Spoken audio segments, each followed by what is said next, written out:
ద్రౌపదీదేవి ఉందే, ఆవిడ పడుతున్నటువంటి బాధలకి నిన్ను చూసి, నీ రాణులను చూసి మనసులో ఎంత బాధపడుతుంది సామాన్య మానవకాంతాలు. ఎంత సౌభాగ్యాలు అనుభవిస్తున్నారు. యజ్ఞసేనిని, యజ్ఞకుండంలోంచి పుట్టాను, అయ్యో నిజని, నేను ఎన్ని కష్టాలు పడుతున్నాను అని ఆమె అనుకుంటుంది. ఆమె విసుక్కుంటుంది. ఆమె బాధపడాలి బాగా. ఎందుకంత కక్ష? ఒకనాడు స్వయంవరంలో తాను పొందలేకపోయాడు, అర్జునుడు పొందాడు. కాబట్టి ఆ ద్రౌపది ఏడవాలి, నీ రాణుల్ని చూసి ఏడవాలి, తన భర్తల్ని చూసి కనుబొమలు చిట్లించాలి, అది చూసి వాళ్ళు ఇంకా ఏడవాలి. అందుకుని నీ రాణులు కూడా రావాలి. కాబట్టి మనందరం కలిసి వెళ్ళాలి. రాణులు, అంతఃపురం వాళ్ళు, రథాలు, గుర్రాలు, ఏనుగులు, కాల్బంట్లు, ఇంతమంది కలిసి అబ్బో అదో పెద్ద విశేషం కింద బయలుదేరి వెళ్ళాలి. పాండవులు చూసి ఇంకా కృషించిపోవాలి. ఏమంటావు దుర్యోధన? ఎందుకు? మనసులో ఏమిటి కోరిక? అలా అర్జునుణ్ణి చూడాలి, వీలైతే యుద్ధం రావాలి. ఎక్కడైనా అవకాశం ఉందా? 13 ఏళ్ళు వేచి చూడవలసిన అవసరం లేకుండా యుద్ధం వచ్చేయాలి, అర్జునుడిని కొట్టేయాలి. ఏమిటో అంత తేలిక అని ఆయన ఉద్దేశ్యం. అర్జునుడిని కొట్టేస్తాడు అంటే మానసికంగా కూడా కుంది ఉన్నాడు కాబట్టి ఇప్పుడు కొట్టడం తేలిక అని ఆయన ఉద్దేశ్యం. అని వాళ్ళు ధర్మాచరణమునందు తృప్తి పొందుతూ ఉంటారని ఆయన కనిపెట్టలేకపోయాడు.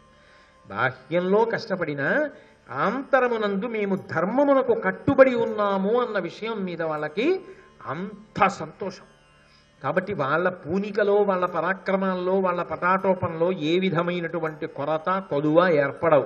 అన్నిటిని మించి ధర్మమునందు అనురక్తి కలిగి ధర్మానుష్ఠానం చేస్తున్న వాడికి సర్వకాలముల యందు, సర్వదేశముల యందు ఈశ్వరానుగ్రహము కలుగుతూనే ఉంటుంది. కాబట్టి వాడు పెరుగుతూనే ఉంటాడు తప్ప వాడు తరగడం. కాబట్టి ఈ మాటలు చెప్పాడు. చెప్పగానే దుర్యోధనుడికి పాండవుల్ని అవమానం చేయడం అన్నా, పాండవులది ఎత్తుకురావడం అన్నా మహాసంతోషం కదూ. వెంటనే ఎగిరి గంతీసి అన్నాడు, నా తలపును ఇట్టిదే కర్ణ, నాకు కూడా ఇదే ఆలోచన ఉందో, అలా వెళ్ళి వాళ్ళను ఒకసారి చూసి ఏడిపించాలనుందో. నీవేతరగిరించితి తది అభీష్టము మనమా ద్వైతవనంబున కరుగుట భూతలపతి అనుమతింపబోలదు మదిలో. నువ్వు చెప్పావే ద్వైతవనానికి ఎడదామని, అదే ఆలోచన ఉంది కర్ణ నాకు కూడా. నువ్వు చెప్పావే మనందరం కలిసి వెళ్ళాలని, నేను అలాగే అనుకుంటున్నాను కర్ణ. మనం అక్కడ సంతోషిస్తుంటే వాళ్ళు ఆడవాలని నాకు ఉంది కర్ణ. కానీ నేను ఎందుకు పైకి అనలేదో తెలుసా? అలా వెడదామంటే ఒప్పుకుంటాడేంటి మా నాన్న? ధృతరాష్ట్రుడు ఒప్పుకోడు. ఎందుకు ఒప్పుకోడు? పాండవుల మీద ప్రేమ అనుకుంటున్నారా? పాండవుల మీద ప్రేమ ఏం కాదు. అక్కడికి వెడితే దెబ్బతిన్న పెద్ద పులులు వీళ్ళు కనపడగానే వచ్చి 5గురు మీద పడ్డారనుకోండి, వీళ్ళు వెంట ఎంత సైన్యం తీసుకెళ్ళినా వాళ్ళ ముందు నిలబడదాం. ముక్క ముక్కల కింద నరికేసి పెట్టులో పెట్టి వెనక్కి పంపిస్తాడు. అందుకు భయం. అందుకని వాళ్ళు ఉన్న చోటుకి మీరు వెళ్ళకండి అంటుంటాడు ధృతరాష్ట్రుడు. అది మా నాన్న పంపడం. మా నాన్నకి అర్జునుడు అంటే భయం. వాళ్ళ నాన్నకి నిజమే అర్జునుడన్నా భీముడన్నా చాలా భయం. ధర్మరాజు అంటే మరీ భయం. ఎందుకంటే ధర్మరాజు గారి ధర్మం కాపాడేస్తుంది వాడిని. వాడు ఆ ధర్మం మొదలడరా వచ్చిన బాధ అని ఏడుస్తాడు కొడుకు దగ్గర. భారతంలో ధర్మరాజు అంటే భయం, అర్జునుడంటే మరీ భయం. ఎందుకో తెలుసా?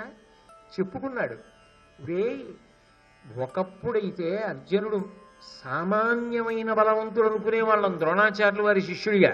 అప్పుడే ఉత్తర దిక్కుకు వెళ్ళి రాజులందరినీ గెలిచి రాజసూయం చేయించాడు. ఇప్పుడు ఏకంగా తపస్సు చేసి పరమశివ సాక్షాత్కారాన్ని పొంది దేవతానుగ్రహంతో అనేక అస్త్రములు పొందాడు, దివ్యాస్త్రములు పొందాడు. వాళ్ళు ఉన్న చోటికి మీరు వెళ్ళకండి అంటాడు. మా నాన్నకు భయం. పంపిస్తాడా? ఓసారి ద్వైతవనానికి వెళ్ళి పాండవులకు ఎలా కనిపించి వస్తాను నాన్న అంటే, వద్దురోయ్ ఒక్కనాటికి వెళ్ళొద్దంటాడు. ఆ పైన విదురుడు ఉండనే ఉన్నాడు. వాళ్ళ జోలిడీకెందుకు, వాళ్ళు ధర్మాత్ములు, వాళ్ళని పంపడమే తప్పు, మళ్ళీ ఇప్పుడు ఎడతానంటా ఏమిటి, మళ్ళీ పాఠం అంతా చెప్తాడు. కాబట్టి మన మాట ఎలా పొసగుతుంది? పొసగదు. నువ్వు చూసావు కదా, మనం జూదమాడినప్పుడు నిజంగా మనం వాళ్ళని రాజ్యభ్రష్టుల్ని చేసేసి వాళ్ళు అరణ్యమాసానికి వెళ్ళిపోతుంటే మనం అందరం ఎంత ఆనందపడిపోయాం. విదురుడి ముఖం నువ్వు చూసావుగా ఇప్పుడు ఎలా ఉందో. విదురుడు నిండు సభలో లేచి మనందరం అధర్మాత్మలమని మన గురించి ఎలా మాట్లాడాడు.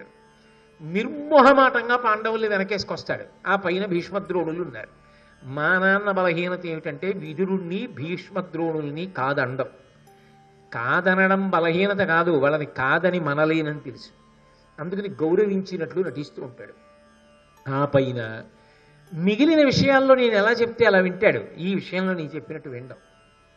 ఎందుకు వినడం తెలుసా?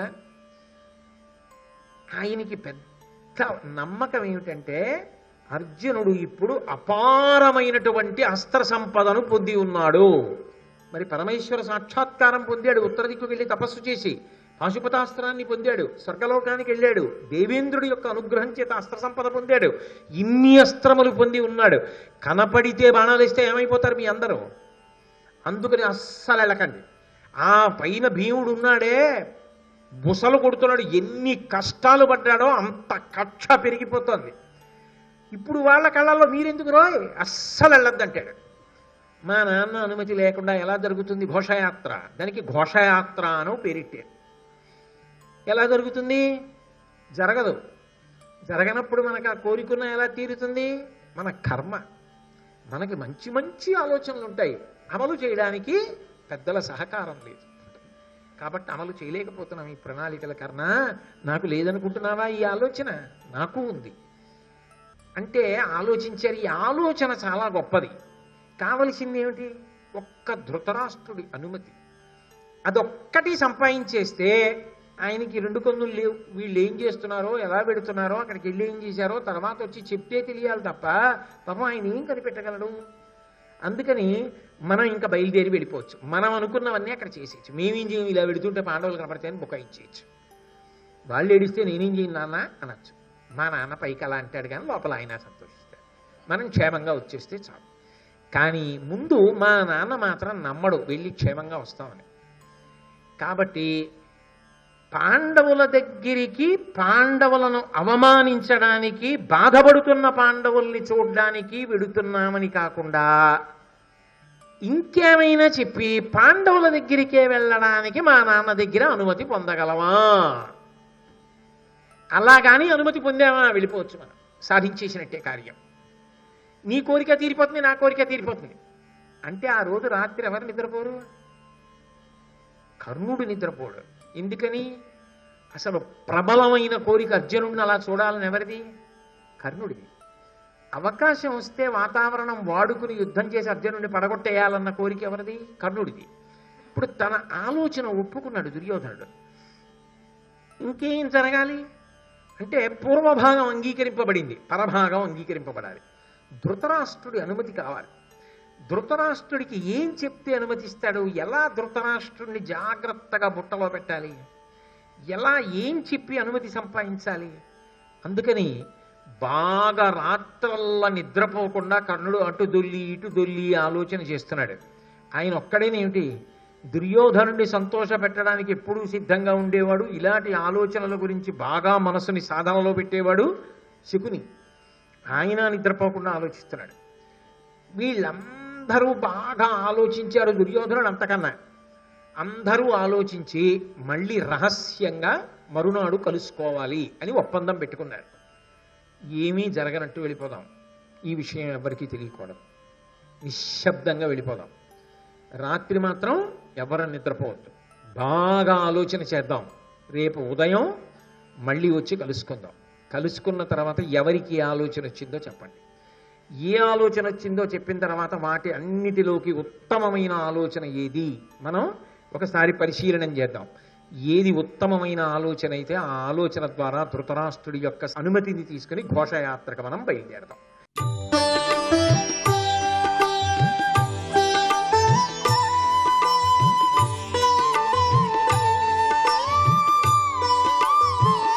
సర్వం శ్రీ ఉమామహేశ్వర పరబ్రహ్మార్పణమస్తు.